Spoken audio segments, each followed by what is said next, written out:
लक्ष्य अगर हम रखेंगे तो आज का जो विषय है ना, कौन सा, क्या विषय है आज का?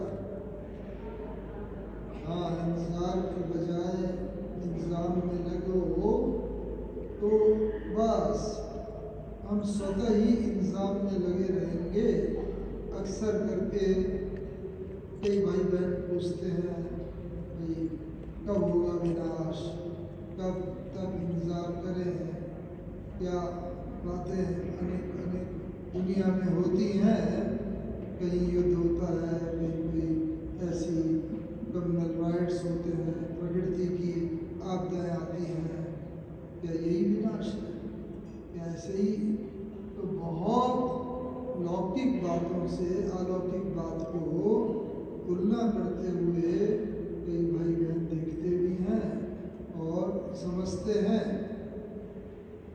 भगवान की बात को इंडिपेंडेंट रीति से ये सृष्टि का परिवर्तन होना ही है, इसीलिए इन बातों को न देखो। ये बीच बीच में रिहर्सल भी होती है और हमें परिपक्व बनाने के लिए ये बातें आती हैं। जैसे बच्चे का फाइनल एग्जामिनेशन तो एक बार होता है, लेकिन उससे पहले बीच बीच में वर्ष में कई टेस्ट हो जाते हैं, प्रिलिमिनरी हो जाते हैं, तो वो सब उसे फाइनल एग्जामिनेशन के लिए पक्का करने के लिए आते हैं। इसीलिए उस फाइनल पेपर में हम पास विद ऑनर होकर चल सकें तो हमारा इंतज़ाम जो है, हम सब सोचते भी हैं, अपनी तरफ से इंतज़ाम भी करते हैं इस चीज़ का।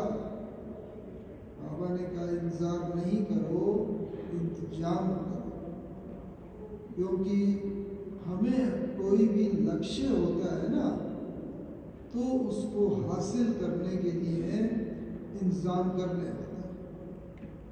लौकिक में अगर हम देखें तो लौकिक में घर में कोई प्रसंग है, मानो किसी का विवाह है, शादी है, या अलौकिक में कहीं बड़ा मेला, बड़ी सर्विस होती है, तो टारगेट माइंड में होता है, ये करना है, तो वो टारगेट के हिसाब से हमारा इंतज़ाम चलता रहता है। कोई भी विवाह है, ये इतने मेहमान आने हैं, घर में ये सामग्री होनी चाहिए, ये हर बात का सोच करके इंतज़ाम करते हैं, तैयारियां करते हैं। ऐसे ही अब हमें संपूर्ण बनने के लिए इंतज़ाम क्या क्या करने हैं, उस रीति से हमें अपने को देखते चलना है। कहाँ तक हमारी तैयारी हुई है, कितनी बाकी है। और उसी बात को बाबा ने एक इशारा भी दिया आज के वरदान में। क्या वरदान था आज का? संबंध और कर्म में क्या रखो, सदा स्वार्थ से मुक्त।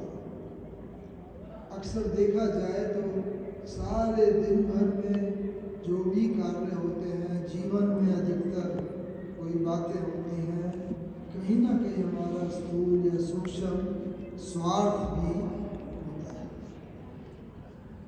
अलौकिक दुनिया में भी आए तो हम वही हैं, पुराने संस्कार लेके, वही पुरानी बातें हैं, पुराना शरीर है, पुराने संबंधों के साथ रह रहे हैं। तो कई बार अलौकिक संबंधों में भी वो हमारे स्वार्थ की बात हमारे व्यवहार से देखने में आती है। तो सबसे पहली बात तो यही है जो बाबा ने आज वरदान में कहा, स्वार्थ से मुक्त रहो।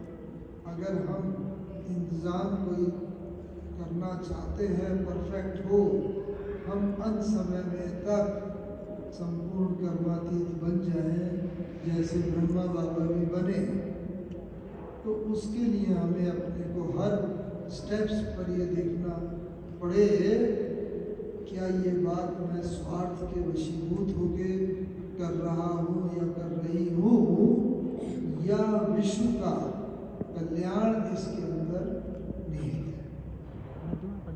तो स्वार्थ की भावना से मुक्त होकर हम कर्म और संबंध में आए, ये बात है। और उसके लिए बाबा ने एक बार काफ़ी समय पहले किसी रोटी में बोला भी था।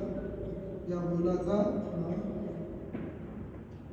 स्वार्थ से कैसे मुक्त होकर के चल सकते हैं, बाबा ने बताया था। 3 बातें, उसमें 3 बातों से न्यारे रहो, अलग रहो। पर चिंतन, तो याद आया होगा ना, पर चिंतन के साथ और क्या था? पर दर्शन, और साथ में क्या था? पर मत। पर मत, पर दर्शन और पर चिंतन,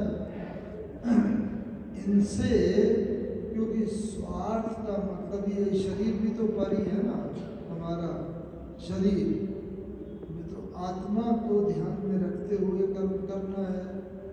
तो पर दर्शन, पर चिंतन और पर मत, क्योंकि मत ही हमें सबसे पहले संकल्प ही पैदा होता है।